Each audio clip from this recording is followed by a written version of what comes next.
and they will now make this following statement in their personal capacity. Thank you very much.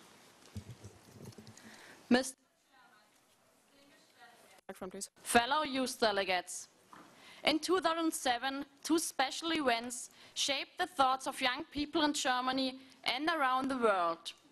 In June, the G8 summit took place in Heiligendamm, and this year we passed the halftime of the Millennium Development Goals.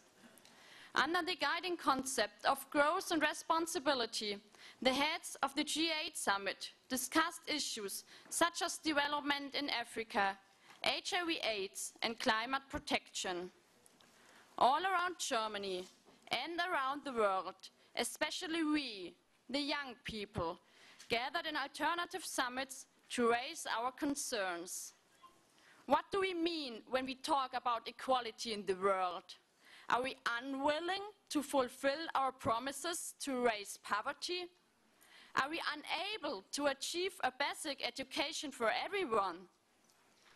We, as young people, believe that states must work towards multilateral solutions to face these challenges, and that they have to do so within the inclusive system of the UN. This year, the Millennium Development Goals reached their halftime. All heads of states decided to achieve these 8 goals by 2015. The halftime has passed now, but we still have more than half of the way to go. As young people, we are critical. However, we do believe that it is possible to achieve the MDGs. We young people will not just stand up on October the 17th with millions of people around the world for the MDGs. We stand up every day with our own contributions in countless youth-led organizations and initiatives to change the world we are living in.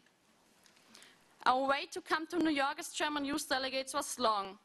We spent 6 months and 25,000 kilometers traveling in order to meet thousands of young people of diverse educational, social, ethnic and religious backgrounds to discuss the issues of the World Programme of Action for Youth and the MDGs. We listened to their wishes, feelings and demands.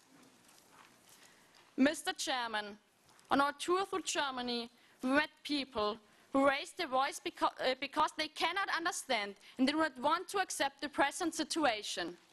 Why does it depend on my social or family background to determine my success in secondary school and university, if accessible at all? Why does one child die every 70 seconds from waterborne diseases? Young people especially raised their voices to ask for equal opportunities. They request equal opportunities in education. 130 million young people in the world do not at all have the opportunity to sit on a school bench. With most countries, their educational success heavily depends on social and family background. Especially disabled young people, migrants and minorities become marginalized and socially excluded through the lack of opportunities in their first years of life. For instance, young Roma do not just constitute the biggest, but the most discriminated minority of Europe. They continue to be segregated and discriminated in many school systems in Germany and other countries. Young people will be able to better use their potential if nation-states, civil society and private sector start investing now in formal and non-formal education.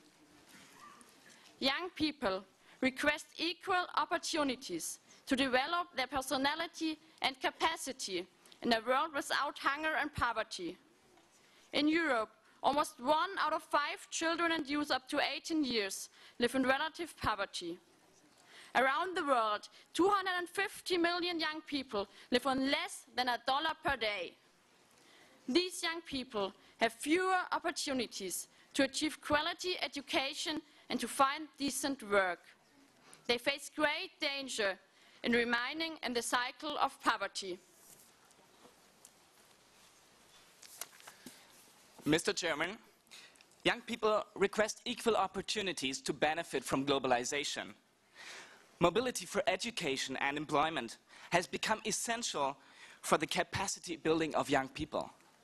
International youth exchange has become a core means to fight racism and to struggle for peace. However, because of visa restriction, just a few young people can benefit. For many, mobility as migration is a result of desperation.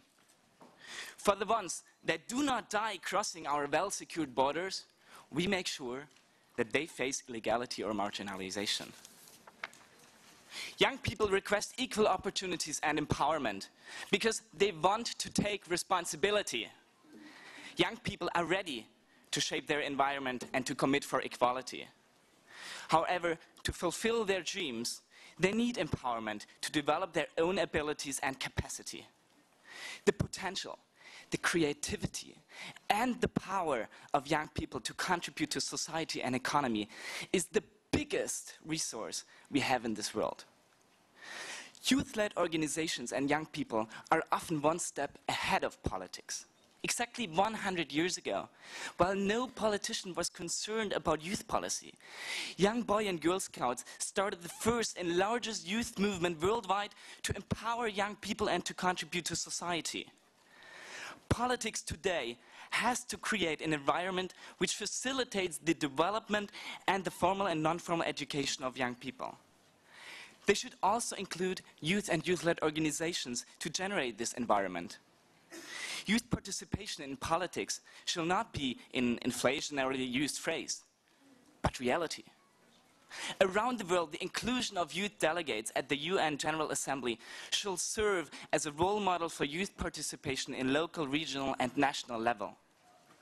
Mr. Chairman, as German youth delegates, we are honored to have the opportunity to address the international community today.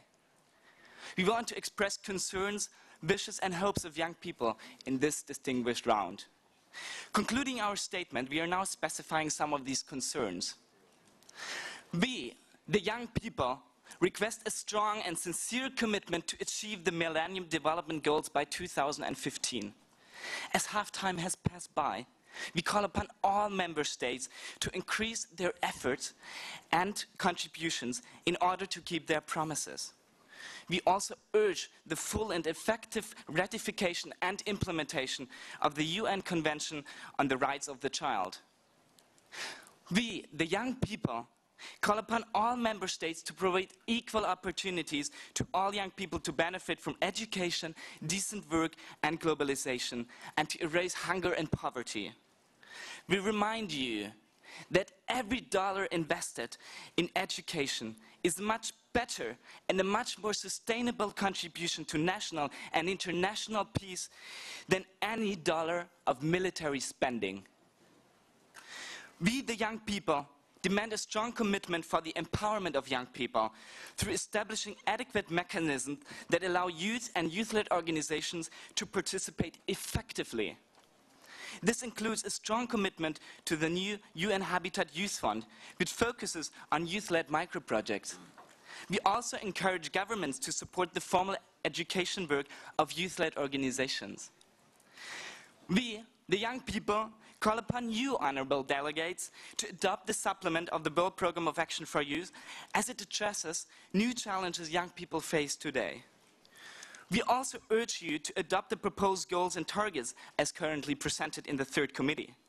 It is crucial to make the progress in the implementation of the World Programme of Action for Youth measurable. We, the young people, state clearly that we are ready to take responsibilities in our societies and to tackle worldwide problems. We want empowerment now, not only because children and young people are the future. We are the present. Thank you, Mr. Chairman. I thank the distinguished youth representatives from Germany for your very highly passionate, very moving statements. And I'm sure that the questions you raised and the concerns expressed would have been taken due note of by the entire committee. I want to be a part of it, New York.